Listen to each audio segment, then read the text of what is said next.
Cthulhu is allowed to be first pick, though, because of the overall bans. Riptide, Swiftblade, Pharaoh, Rhapsody coming out. How about that? First pick Cthulhu for BMG.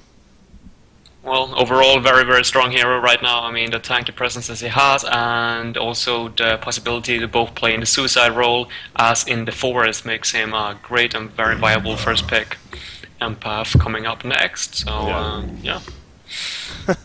You see Torture and Empath in the bubbles. Now, I will say, as far as hope for Willowkeeper, again, if I'm not mistaken, I believe the first time they played here in the cycle, in the round 4 matchup, or the semi, whatever you want to call it, the first game also was BMG having a pretty decisive victory, and then Willowkeeper came back to win that game 2 to force a game 3. So, who knows? Who knows what could happen? Obviously, kind of different times here, sure, but it's only a weekend later, to be fair, so I'm looking forward to seeing what Willowkeeper does to respond here. But Drunken Master going to be that final pick for BMG. They got Empath on top of it, so obviously already very good synergy coming out right there. Magnus going to be the final pick for Willowkeeper on the other hand, so already a pretty aggressive makeup in the makings for them. Yeah, both Bubbles and Magnus are very, very good escape mechanisms, and I saw the Bubbles being snap-picked as soon as BMG picked up the Empath. I mean, obviously his take cover is very good against the SS-Link during the laning phase, and now when I picked up Magnus as well, he can not only disjoint the Drunken Master's launch, but yeah, he can also use Lava Surge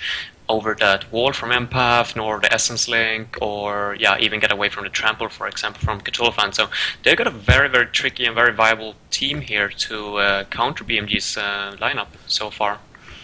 That's the idea. So we'll see how these next tier of bans come out here. Ophelia being banned there by Willowkeeper, and probably a pretty good one because Ophelia and Tempest in Sync versus BMG series, we played both games, and clearly these teams, them and Sync, both still love to play the heroes like that. So Ophelia being taken out there as a result. I don't know if I don't think we went over like the second tier of bans because things were moving so quickly and we had some crazy picks. But I'm wondering, did they ban out like Clanks by chance? Did BMG? I wonder if they did.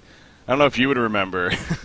But I'm curious if they're going to ban out like Clanks here. No, as far as the follow-up bans went in the first game. No, I don't think so. I don't necessarily think the Clanks still, like, I'm gonna stick to my opinion, even though the three, I mean, they did play the Clanks very well yesterday. I'm still gonna stick to the fact that I don't think Clanks is very viable in competitive because of the fact that his laning phase is, yeah, he's lacking in both stuns and survivability. So I think BMG, if 3 by any chance would pick up Clanks, I feel like BMG would be able to shut them down pretty effectively with the kind of heroes that they currently have on the board. Yeah. Well, we got one more ban now to follow up for Willowkeeper, and then going to be good to go. But this is a team that clearly, again, they've shown that they are not afraid to play different carries, especially on different heroes. So, as usual, really interested to see how they follow things up now with their next couple of picks here. Chipper, the final ban. Obviously a powerhouse hero for the likes of somebody like BMG, so not surprised to see that coming out as far as the ban goes. Nope, and well, Empath that BMG currently has in their lineup, usually when support in the former member from Sync Esports started playing this hero and kind of showed it for the competitive scene, it was leaning more towards like that late game kind of support style where you jump in and you like into a Draconis or a Moon Queen and you just use the As1. But nowadays it's more of like an offensive support that likes to go for offensive tri-lanes, but also a very, very offensive, yeah, early to mid-game state. So I would say that BMG is definitely, yeah, they are possibly looking for the offensive tri-lane, or at least to not go for that carry option. Okay. Yeah, the Glacius pickup coming out here, so now Willowkeeper. Their turn to respond. Plenty of time to do so. There's still 75 seconds of extra time, including the time on top of that. So, I'm sure put some thought into this one here. Again, these two teams competing to face the winner of, or to face Sync Esports for that matter, who's of course sitting in the grand finals as they defeated BMG yesterday, 2-0, thus getting to that point. And obviously, you see by the prize pool right here. Again, this is ultimately what they're competing for in this cycle. Really the top 3 spots. This is, of course, where we're at this point. Reason Gaming finishing 4th. You had, what was it, Dawn and Rexar is finishing 5th through 6th, and then The Last of Us and Shrek is Love finishing 7th and 8th there as far as the prize pool distribution goes. But a good amount of money once again on the line here for all these teams, and this is just the first cycle of 8 to come in total. Engineer going to be coming out for Willowkeeper, so they get their second support as well to match up against the possible tri-lane here. Is that a Salomon being right, Twix? I don't think I've ever seen a right-clicked hero actually being picked up, though. I mean, it has, but usually when it's troll like that, usually not. Yeah. Yeah. That's fair. Jonah's always sitting on that, orange or brown spot as well, so he's always trying to trick us. Keep us guessing. What is it going to be? Oh my God! It's actually an Amun-Ra. So one of the few times where it is real that he right-clicks. Okay. So offensive trident, I would assume. With the Ra? Yeah, I would say so. I mean, Ra, Glacius, Empath, Cthulhu, and Drunken Master should be able to do fairly well on their parts. And I'm not sure if it's just Hansken's way of drafting, but I mean, just in this case, as in last game, I mean, he tends to wait until the very last pick to kind of, make Tree aware of the fact that they are going for that offensive tri-lane. I mean, sure, they could guess, but once again, he's kind of waiting for Tree to reveal what kind of solo heroes that they're going to be picking up. I mean, they got Bubbles once again, which is no doubt a very, very weak hero in the first levels before he gets those levels into the Shell Surf and can start to roam around. So it feels like BMG is kind of drafting at that point that they wait until they see what kind of solo heroes their opponents have, and then they tend to go for if they think they can win that, they go for the offensive tri-lane, but if they don't think they can take on the solo heroes, then they go for, the safe lane or the dual mid. So I love the fact he's how he's forming out this draft here. Hansken knows what he's doing, obviously, once again, as far as that captain role goes, and very, very clever indeed. So now Willowkeep, we're going to have to think about this one. Blood Hunter is going to be their final pick in the end. You look at this team makeup. Does Blood Hunter make sense to you, actually? I would say that it's pretty damn effective versus BMG's lineup in one way, but at the same time, he needs to secure that 1 versus 1 matchup in that case. He is strong in that case, but if for some reason, I mean, we're already going to lane him, they cannot lane him in the safe lane, obviously, because of the offensive trident that's going to come out from BMG. So then he's going to be in the mid, and he's going to go up against either a Cthulhu or a Drunken Master. And those heroes are both pretty good against melee heroes, so well, it makes sense a bit, but they still don't have the late game option, like the really, really late game option. So it can go either way, I would say. He got a wicked sick avatar, so props for that at least. For the Blood Hunter. The gargoyle, yeah, that's pretty badass. I was gonna say, so back to Amun-Ra. Speaking of the avatars, actually using the Phoenix Ra here. Amun-Ra, we did see him the one time. I want to say it was played by Dawn, actually, against Willowkeeper, if I'm not mistaken, earlier on in the Lucius bracket. And he himself, as Quincy pointed out with the stats, I mean, the hero actually did pretty good in that game. It's just, it tapered off. I mean, it got to a point where he was just going, massive tank, but it's like, well, let's just fight around him. Let's not really care about him too much. He's kind of one of those things. It's like, I'm intimidating. That's okay. Yeah, you do your thing, and we'll do ours. Not really worry about you. So early game especially, sure, if he starts to snowball, he can be very deadly. But coming to the late game stage, he's probably going to be more of just a really, really tanky hero in the end. I'm sure Drunken Master is going to be the one that they're relying on for the majority of their damage. So yeah, it's going to be fun to see how he develops the right here. Decision to just move around, those kind of tanky heroes. Cthulhu is kind of the same. I mean, he's very, very tanky in the early game, deals a lot of damage with that Hook'em, second ability, but later on he tapers off quite a bit as well, and the best thing that you can actually do in T-Fights are just ignore him. So, good strat. I mean, yeah, it is, but it's kind of like the Parasite now as well. Ever since he got buffed in the latest patch, and he now regens health in his creeps in level 4 Infest, instead of slowly losing health. I mean, the best thing to do when he's kind of like not necessarily pushing the towers, but when he's pushing the lane or trying to run around in your force, I mean, the best thing to do is usually just to ignore him and go for the other heroes, because he can't accomplish that much on his own. And the same thing goes for the Cthulhu fans and the Amun-Ra. As long as their teams their team members are taken care of, I mean, you don't really have to worry about them, because they're not going to pound out that much damage. I mean, it's not like a Mooncone with a Moon Finale. It's an Amun-Ra, and he got an easily sidestepped Path of Destruction. Yeah, so we'll see how it all works out there. Getting Quincy, you see kind of buzzing out some stats right there as always, and as far as BMG's worst hero, interesting. Like when they are playing it, or when they're playing against it? When they're playing with it, apparently, yeah. So they've only won like 1 of 4 games with the Drunken Monster? No, they're 76.9% win percentage, so they've won like 3 Oh, out of 4 games alright, or so whatever, even yeah. though it's their So it's zero, yeah, it's still exactly. pretty- It's I mean it is BMG in the end. Like they're gonna have a lot of wins, sure, but as far as quite stats something, go, though. yeah. I mean, and as he was pointing out too, Willowkeeper has their strong hero and engineer. Ruta Z plays a fantastic engineer, no doubt, as well as a good Rift Walker, of course, as we've seen many times. So that's good for Willowkeeper. They got some comfortable heroes here, and going to try their best to obviously take game number 2 and force a third and final game like they did earlier on in the cycle against Bad Monkey Gaming in the winners bracket. So here we go. The lane's being set up, but you look at the dodge here from, well, I don't know if you call it a dodge more so than just both teams kind of sending the aggressive trial lane, and in the end, they're not going to be matched up against each other. It will be Raw leading the way up here. It's just going to be a Bubbles, though. So as far as transitions go, I think, would you say both teams are just going to send a support to middle right here, or what? Yeah, I would say that Glacius should at least rotate to the mid lane, because Drunken Master and Glacius is a pretty strong lane. I don't feel like Tree got the same option, even though they send a hero to the mid lane, for example a Torture, Blood Hunter, not necessarily the strongest one, and would definitely favor the Drunken Master and Glacius. But at the same time, I would definitely favor the farm that Magnus is going to get on his so-called tri-lane than the farm that Amurai is going to get. Yeah. See Glacius making his way here, but there goes Torture. And I was going to say, Bloodhound needs to be a little careful, because oh, Torture with chain reactions is stopping any further. I mean, he probably would have been fine at the end, sure, but getting some good damage out right there between the Drunken Master and the Glacius.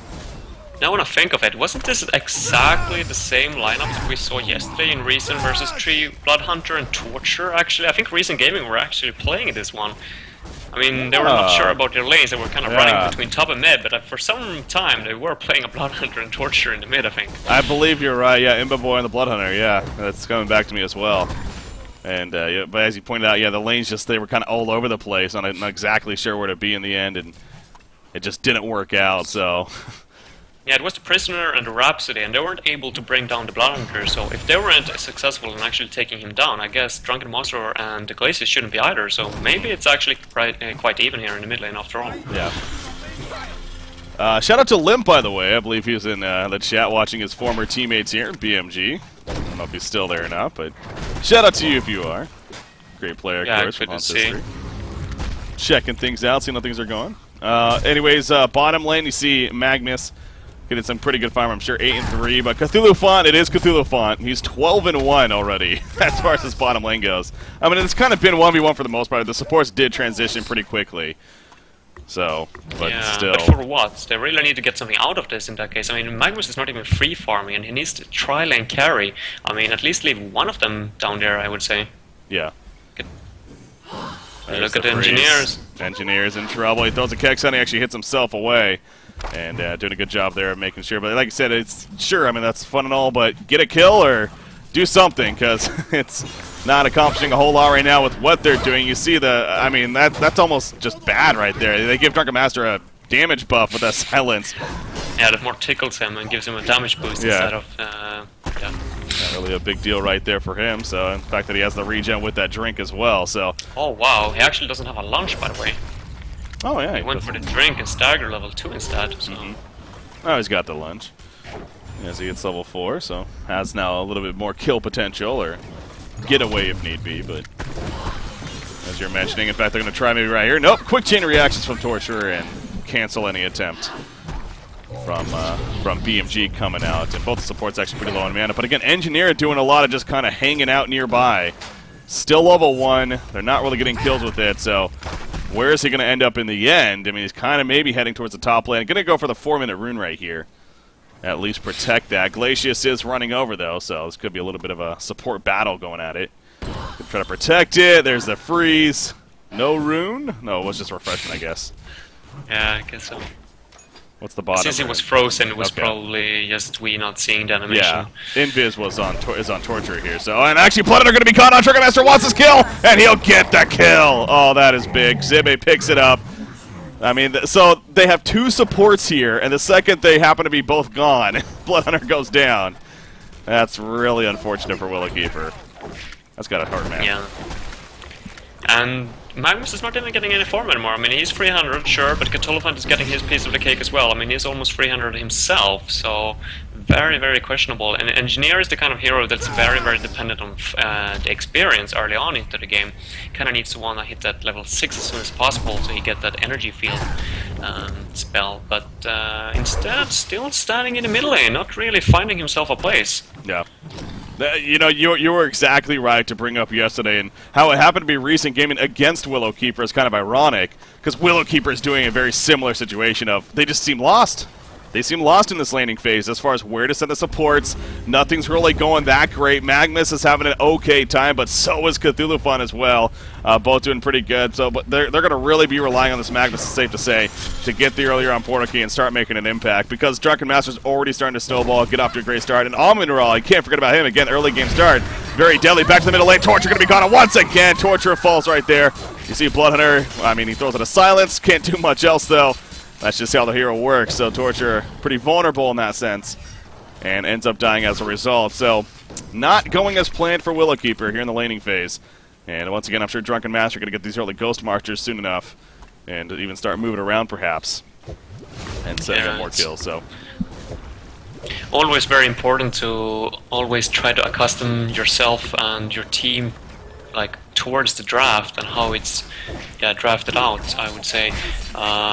In this kind of particular sense, I mean, since BMG got a stronger 1-versus-1 heroes, they either need to team up and go several people for the offensive tri-lane and gank the mid over and over, but like now when they're lost in the laning phase, I mean, they need to stick to a plan. Like their leader, like Fusen, I guess, who's the in-game captain, he needs to like speak up to his team and tell them what's the goal right now. Like, what are we aiming for? Are we aiming for getting a fast pull key on the bubbles? Are we aiming for securing Bloodhunter to farm? Like, how are we gonna, like, where are we looking to take this? Because right now it's not really leading anything, and everyone is having different opinions on where to go and what to focus on.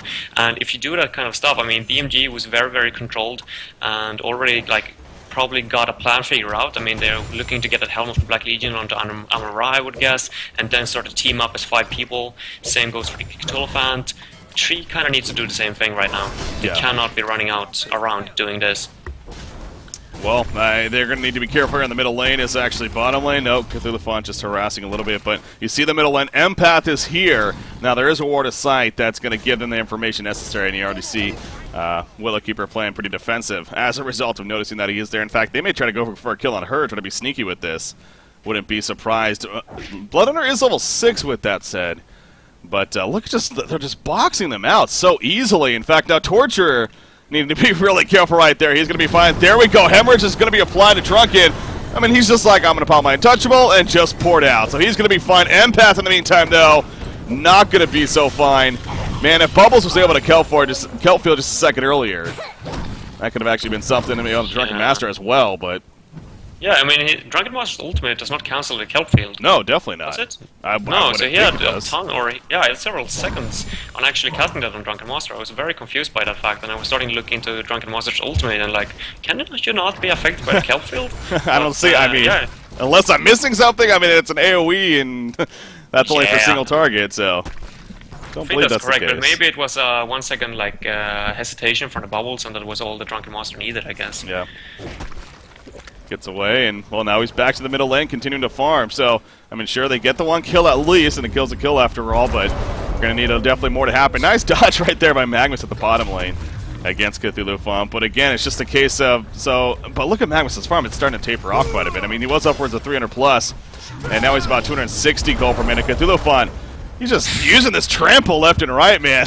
He's really trying to get the Magnus. Meanwhile, on top lane, Amon-Ra, he is diving out of bubbles. Obviously, Amon-Ra has his ultimate res, if need be, but he's just going to sit on top. The dot damage just taking him down. 2 more seconds on the path to destruction. Doesn't even matter. He uses the Ignite, gets the kill. He is in trouble. He's going to path to destruction up at the ledge, though. He will be fine. Bloodhunter in pursuit, but he could not get close enough, and they both end up getting away, including Glacius, after the kill, so it just continues to go for BMG right here. Now 42 hero kill lead, 2,500 gold lead, 2,500 experience lead. on top Yeah, of I would it. love to see a transition from Magnus to the bot lane, so he maybe takes over that mid farm in role instead, because he has a much easier time to just lava search out of trouble. Bloodhunter doesn't really have the same kind of possibility, and Bloodhunter should instead rotate to the top lane and take over the farm. But still, Bubbles is still up there. I mean, and there's literally nothing he can do from Amara. So I just don't see why they're not kind of transitioning right now. I mean, it's not working for them. Obviously, the laning phase, so they kind of need to break it. I mean, maybe send 5 people up here just to get a kill on Amara. Yeah. Zerg the Ra could be a strat. Can he even do it though? 5 man on Amara. I don't know. He got Mystic Vestment and Helm. I mean, it's still tricky. And you need to kill him twice in a sense, or at least 1.5 times, because of his ultimate. So even that would be pretty tricky for sure. So, but for now, continuing to go throughout the laning phase and be where they are. I mean, the dual support continues to sit in the middle lane and really just babysit this Blood Hunter. You would think that Magnus is here now. well, yeah, he's here, and so they're making a statement that at least they're going to try to maybe push, or they want to kill, but you see the reaction from BMG. They're not even going to give them the opportunity to go for one. As wards are down, plenty of information spotted, and I think that's a little bit of a desperation move almost from Tree. I mean, because they were running straight over all the creeps, so they were clearly visible, even though BMG had a ward that spotted them out. But now Magnus is once again going towards that bot lane. I don't get it why. I mean, if Tree got 2 supports sitting mid, I mean, it's much better to team him up with a Magnus who actually has that leading stun, which they can follow up on, than having the Bloodhunter, who clearly can accomplish nothing together with the 2 supports. yeah. They are gonna be farming some in the woods right now, but yeah, actually Bloodhunter he's not too shabby on it. I mean, after that buff that he got in one of the biggest patches lately, the feast, that he can actually take over and kill instant creeps now. That was a powerful addition to what's already one of the stronger 1v1 heroes, at least, when it came to laning, of course. But in the competitive scene especially, you know, as we see here, a perfect example is not really going to be 1v1 a lot of the time, so... Yeah, does that feast, by the way, that it works on parasite creeps, right? I don't see why not. I'm not going to say 100% yes, but yeah, I don't see any reason for it not to. Kind of like because that would actually be a pretty cool, you know, counter to him early on into the game if you're against an offensive parasite or something like that, to try out a Bloodhunter safe lane, for example. Yeah. Because he would easily be able to chase him down in that case. That would be interesting, yeah. Valuable strat indeed. Well, Magnus roaming once again back to the Ancients right here, perhaps. Bubbles, Magnus, and Engineer, an 8-3 record when they're together, so that's true. The wombo combo potential is there. In fact, Drunken Master getting caught out right here by the Kelfield. Another shell server in 8 seconds. It's not going to be nearly in time because it was too quick right there to stagger away, and he does survive. So Bubbles just unfortunately not able to get really any support right there to go for what would have been a pretty big kill indeed. But again, Drunken makes the escape. Going to be fine. They do have triple stack Ancients here on the Hellborn side. I think they definitely should look to prioritize that here in the near future. Look at Magnus, by the way. He's not even going Portal Key. You know what? Boxy, this is kind of just hitting me again, though. Boxy is known for doing this. The last time he played a Suicide Magnus, he actually did not go Portal Key, from what I recall. I think he went something like a Helm of the Black Legion early on and just tanked up rather than... And I think he might have gotten a tablet as well, which it looks like is what he's going for here, but I just don't get that. I don't know. It just seems so odd. I guess I could see it in a sense, because, I mean, if you got really good farm on your hero, because before you get level 11, the key is not really necessary on Magnus, because this lava search in just level 6, I mean, as you can see, he's already, or he hasn't even leveled it up. No initiation and, well, that path goes down. Yeah, and now actually Cthulhu Fun. Look at how tanky he is, though. It's 1 versus 3. And he's the one that's scaring off the Hellborn team. Meanwhile, in the middle lane, though, Engineer does get picked off by Drunken Master. However, Glacius also got picked up in the middle. So, really, overall, a 2-for-1 exchange for the Hellborn team. But here comes Amun-Ra in response. Path to Destruction, maybe, in 1 more second. No, he's not going to die right there. Not really any point to. So, but yeah, both him and Cthulhu Fun are going to prove to be very, very tanky targets here, as we're already seeing. Hell, an Astrolabe even being worked on by Super KGE. Is just about finished here. I love that. Yeah. Denied. Usually there's a lot of, like, confusion that you cannot go on an Astrolabe on a normal strength hero, for example. I mean, you need to have like a hero like Ophelia or Tempest that has those minions for it to actually be effective. But Astro is such a good early game item that if you're looking to team up as your BMG obviously are, because they have a, well, pretty early game team, the Astro is always a great tool because it helps so much. It literally heals up the entire eruption from the Magnus. See, speaking of an eruption right there, Magnus actually doing the Ancients with that eruption. But I mean, I get it, you know, still prioritize farm on him, get him that tablet. It looks like that he is going for, but again, it's just going back to that. It just seems so funky. Doing Ancients to get a portal key is one thing, is like, okay, get that portal key, beat of impact. To get a tablet is like, I mean, okay, get a tablet, it's helpful, but is that really the way you want to go? I mean, I know we're going to keep beating a dead horse here, I guess, but... Yeah, the perfect timing for a Magnus is always to get a portal key at the same time as you hit 11, and then surprise your enemy with a big eruption. But, and yeah, looking on his farm, I mean, it's not necessarily great. It's 300 GPM, and even though he finishes his tablets rather soon here, he's not going to have that portal key when he hits 11-11. Yeah. And his team is necessarily not going to be able to take any team fights until he gets that. So, I mean, tablet and eruption does not work or scale very well together.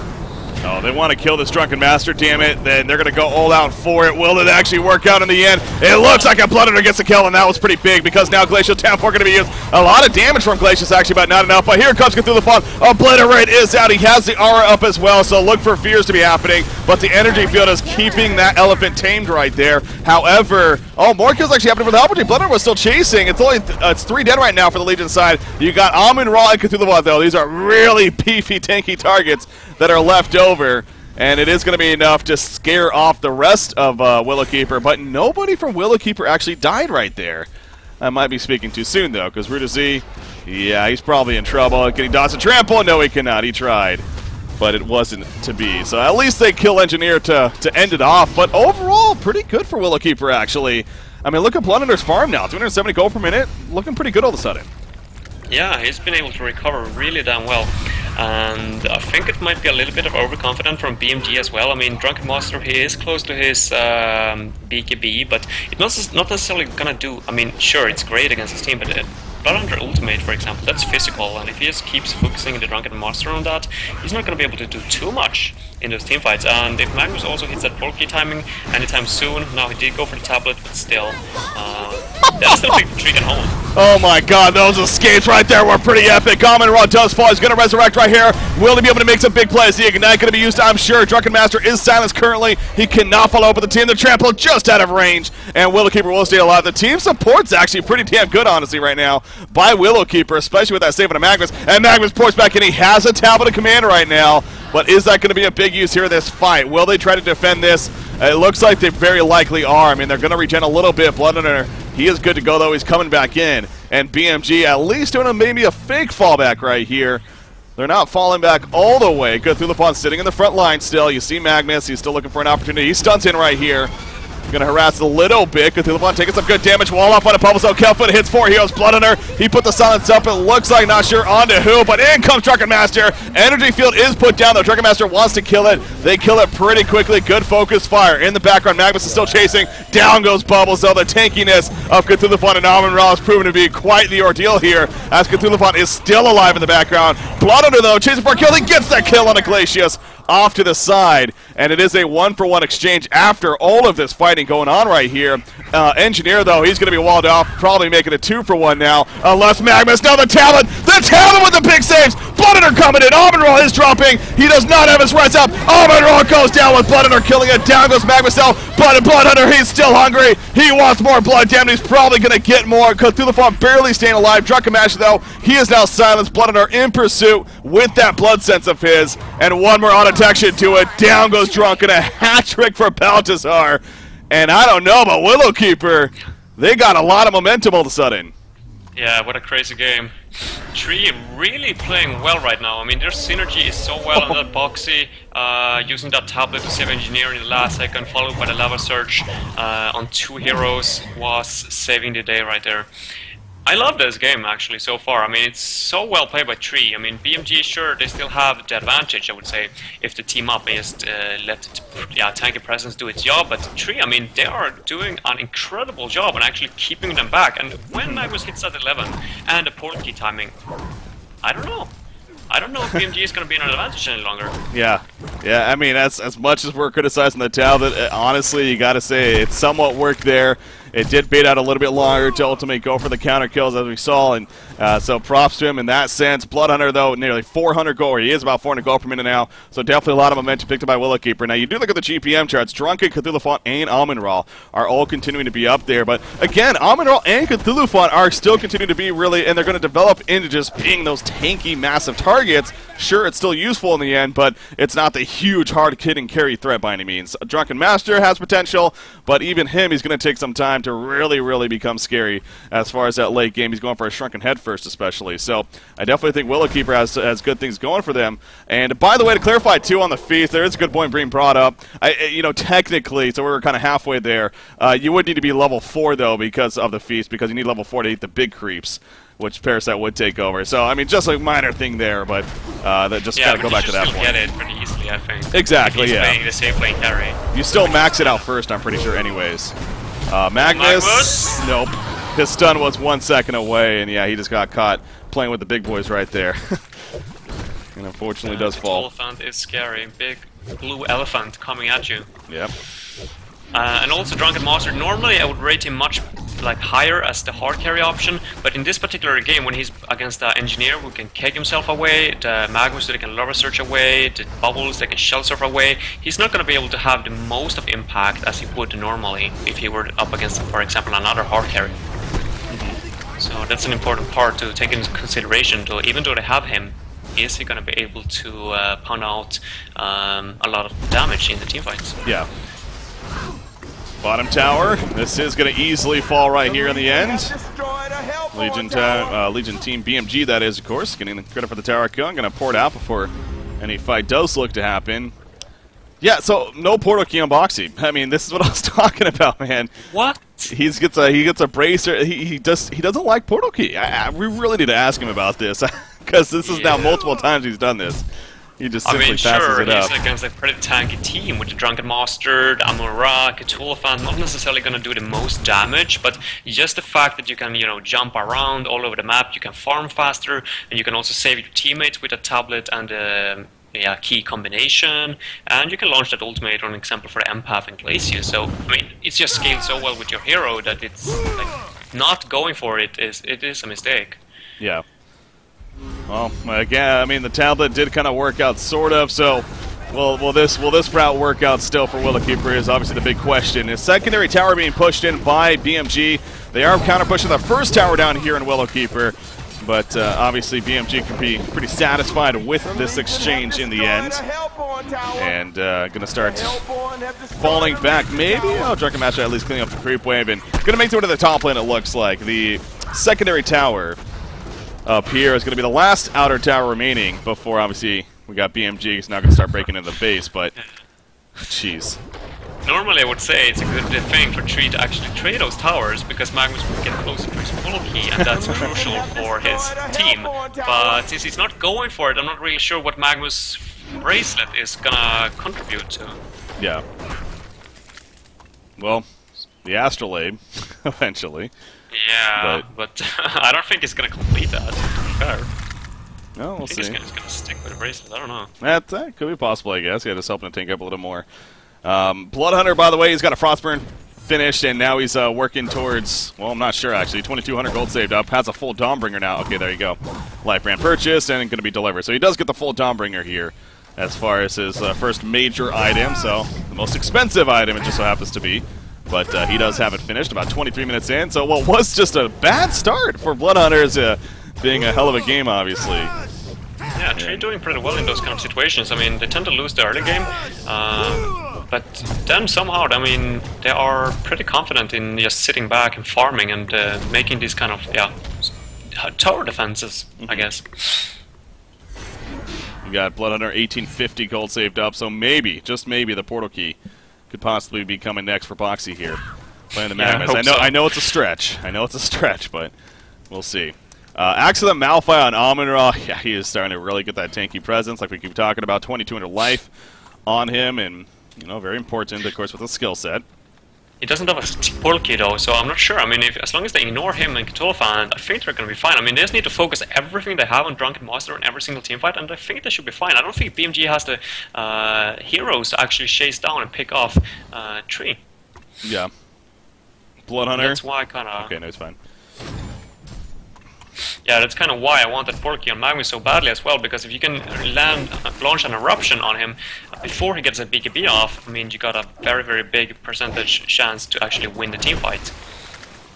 But there we go. Yeah, now it's going to be tricky. Guess what Boxy just spot? A portal key. Sweet. He actually Just has going one. for the bracelet first to mess with us a little bit. Yeah. Okay, look at this. So the warded site will spot them initially. They're going to counter ward it, though. There's the portal key. He just got it. So I don't even know if BMG realizes that he has a portal key yet, honestly.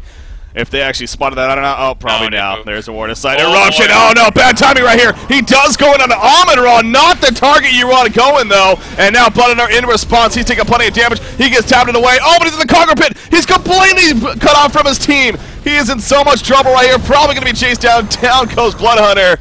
And that just basically went as bad as you could ask for Willowkeeper, pending just a complete genocide. I mean, wow, that, that did not work out whatsoever. Very, very weird initiation. They had a ward just outside of the Congo pit as well that just ran out. So they had full vision on BMG, and it was safe to say that Congo was in no danger of being killed. So yeah, that lava eruption from Mag was very, very questionable.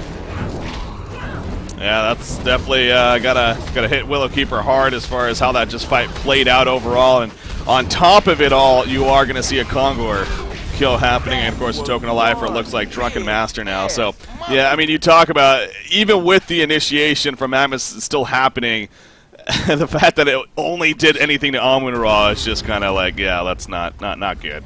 That's not good at all. So.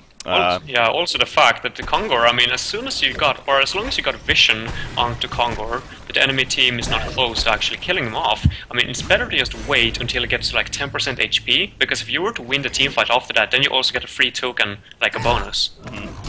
So, yeah, I don't feel like they should rush it in any way, because that's exactly what BMG wants, for them to just jump in, because of their tanky presence, they're going to be able to withstand all that damage coming out in the first seconds of the fight. So they need to play this very, very cautious and use the tablets that they have free at the moment. So I don't think that Amun-Ra nor Cthulhu, if there's a team fight were to like go a little bit longer, like up until the 30 seconds, 1 minute mark, that they would actually be able to pick off any members. Off tree, that is. I kind of wish we had the webcam set up right now, because my face is completely dumbfounded. Look at Bubbles. Oh, what? I okay. Do you have any logic here as far as I don't. Elder Parasite Bubbles? He wants to be as viable as possible and use the movement speed to run around, but like, I have no clue. I mean, that's not even gonna tickle Amun-Ra or Cthulhu. I mean, I applaud diversity and trying new things and different heroes, different item builds and everything, but sometimes you just gotta, like, just no. Don't do it. Exactly. It would have been one thing if you could have just, like, built it into something else, like a Frostwolf Skull, if it was like the Whispering Helm that you can later build onto Simple Rage, but this is a 2K item that goes nowhere. Yeah. It's just gonna be there. Look at that. Kelfields. Okay, he's going to use the Elder Parasite right there, but that's just going to make him take more damage. He does get the Shell Surf off, but no. Oh, the port out just in time. Whew. Okay, well, he does manage to get away right there at least. Yeah, he also went the Ghost Marchers on top of that, not even Steam Boots, so he is pretty fragile. Yeah, the only explanation that I can give is the fact that he wants to be as viable as possible. He has constantly been running at a high movement speed with the Ghost Marchers Elder Parasite in the tablet. No. But, like, why not go for a Portal Key instead? the decision that every Bubbles gets instead. I mean, yeah, there's a reason why every Bubbles gets it. Yeah, I mean, again, I applaud that different things and everything. So who knows? Maybe this will be completely the big item that they need. And I guess in the sense of Kite, I mean, there is a little bit of logic there, but it is just such a funky item to see on a hero like Bubbles. It picked up here, so but it's kind of like picking up a Rune Axe as a range carry. Yeah. Yeah, I mean, yeah, maybe. No. Maybe. No, Rune Cleaver on a range is probably worse, to be honest, but I don't know about that one, to be fair. Maybe. I have never, I literally see no range carries at least going for the L Parasite. I mean, it's always a Whispering Helm, because that can actually, it doesn't only boost your farm, but you can also build it into a Symbol of Rage. It scales very well in the late game. Yeah. Yeah, it's L Parasite. You normally see it on melee heroes. Well, we see here, middle tower push coming. BMG making a statement of, you know what, we're pretty confident here. We got the token still with 118 remaining. We have 2 really tanky targets. Hell, Drunken Master's even pretty beefy himself. And he also dishes out some pretty good damage. So there goes the tower kill. If you're the Hellborn side, if you're Willowkeeper, you got to make a decision shortly here. Bloodhunter, he does have his blood sense active because of the low illusion. Gonna dish out a little bit of damage out of Amun-Ra. Kind of poking in, but not nearly enough. Magma stuns in. There's going to be the follow-up. Drunken Master dropping pretty quickly. Again, he even has a token, though. He hasn't died just yet. He's still going balls to the wall. He actually popped the Shrunken Head. That could have been a mistake, actually, before the token was used. In the background eruption going off. Amun-Ra's dealing plenty of damage himself. He's so tanky. Everything was basically used right there. Oh, okay. Yeah, KGE crashed, it looks like. He's hard in the head back. That's really unfortunate timing. As far as that's he has concerned. his portal key and his trample ready, so he could have been able to save Amun-Ra if he wouldn't have been crashing. Yeah. But even if they kill Amun-Ra here, again, he's going to res, obviously. So... oh my gosh. Okay, there we go. It's going to be able to come back in right here, but... yeah, how about that? The Shrunken Head pop by Drunken Master. I mean, he's already pretty low, too, with the token. And he used that. Yeah, definitely shouldn't be looking to use that one. I mean, not as a golden rule, but something that you usually try to like push is the fact that if you got a token, unless it's a very, very good opportunity, of course, don't ever use your BKB until that token is actually gone. Yeah. Well, there's because, yeah, I mean, they're going to be able to, or they're going to be forced to waste quite a lot of spells onto the hero before that BKB, or before the token is even gone. So when he spawns once again, I mean, he's going to be able, or if he activates a BKB by that time, then he's going to be, not only dealing with less spells from the enemy team, but he's also going to be able to freely dish out as much damage as he wants. So yeah, a bit questionable, but I guess that was maybe it was a misclick or sort of a panic mode from Sibbe. Oh, Amun-Ra again. He's like I said, I don't even know if he's going to die, to be frank. I mean, he's just so tanky, and they don't have a lot of burst damage left right here, at least. So I'm pretty sure Amun-Ra is in fact going to live. In fact, I wouldn't be surprised if Willowkeeper just falls back to the well, not even commit to the kill. Because if they do, now Cthulhu Fun's going to be coming back in. Drunken Master's also heading over here.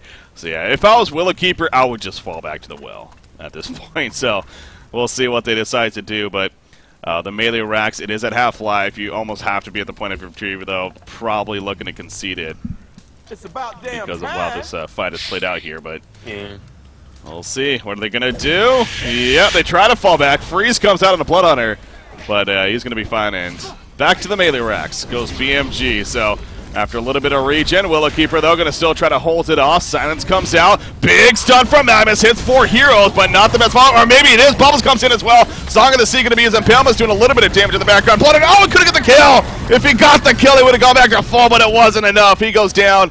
He does not. Oh, he does buy back, actually. Magnus able to avoid a Cthulhu Fun charge right there, and he goes back in, gets the kill on the empath, but at what cost? He explodes, and down he falls. You see the kill on Amun-Ra, but it wasn't a real kill. He resurrects back up, and Bloodhunter is going to fall once again, and that might have just done it right there. BMG looking to take the series over Willowkeeper, and unless Willowkeeper really wants to try to hold on to this, BMG is going to really start pushing it in now, get another kill. This is definitely going to be the racks here as well. And they break through the defense of Willowkeeper. Tree definitely doing a very good job at holding their bay against BMG, but yeah, at this point I don't think there's much they're going to be able to do. Also the fact that they are more or less focusing everyone with all the AoE spells, and it's just being soaked up by Astro and Frostfield Plate and all the other armor spells or armor items that they already have. I mean, they need to focus 100% on Drunken Master and get him down, because after that they can just chill around more or less, because there's no one that can actually catch them or deal a lot of damage, but instead they're more or less using all the AoE damage and trying to get everyone down instead of just using everything on one target. Oh my god! Cthulhu Fun actually lived right there. I was thinking to myself right there, it's like, it's going to be funny if he actually lives. He does. He survives just barely, but he does nonetheless. There we go, the vote to concede. Again, I'm pretty sure Willow Keeper is at the point too. This is just that overtime phase, so let's just kind of have fun with it. But clearly, BMG is Parasite and Bubbles so far not working out as boy. expected, I guess. I mean, to be fair, I think the game went there's a little bit. I mean, it's more than an Elder Parasite Bubbles. Yeah, of course. But I'm just still, it's still weird. Yeah.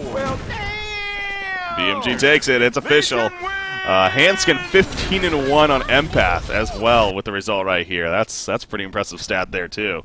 But no doubt, Empath, great hero as far as the support role, and Hanskin knows what he's doing with it. So one thing amongst many as far as why BMG is victorious over Willowkeeper here in game number 2. So again, definitely different strategies involved. We got some fun hero pickups here throughout the series as we hoped for and expected.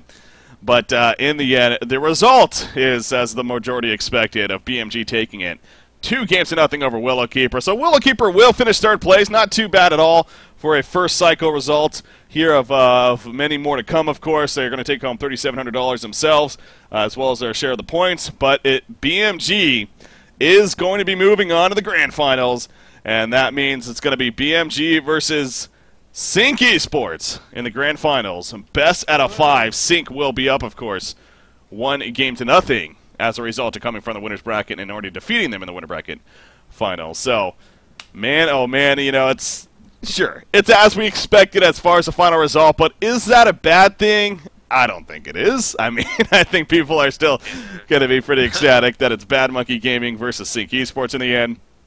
Gotta be honest with you. I mean, I'm sure the 3 also got their fair amount of supports and fanboys out there, but I think that, myself included, that the majority of the Hoon community have been waiting for this game to happen ever since Hoon Tour Season 2 almost ended. We're finally here once again with Hoon Tour Grand Finals, and it's like no doubt the 2 most interesting and best teams on the scene right now. Bad Monkey Gaming going to be taking on Sync Esports, and I'm so excited for this game. I mean, I can barely wait because it's going to be so much fun, especially if you saw or were here to watch the series that they were playing yesterday. Yeah, BMG, Sync Esports, the best out of 5, grand finals. You do not want to miss that. Now, with that said, obviously with the time being here right now, we are finishing pretty early right here as far as the scheduled start to the best out of 5 with Sync up 1-0 grand finals. It is set to happen in about an hour and a half from now. So, with that said, I think it's best that we are going to actually just turn off the stream for the time being and eventually come back, of course,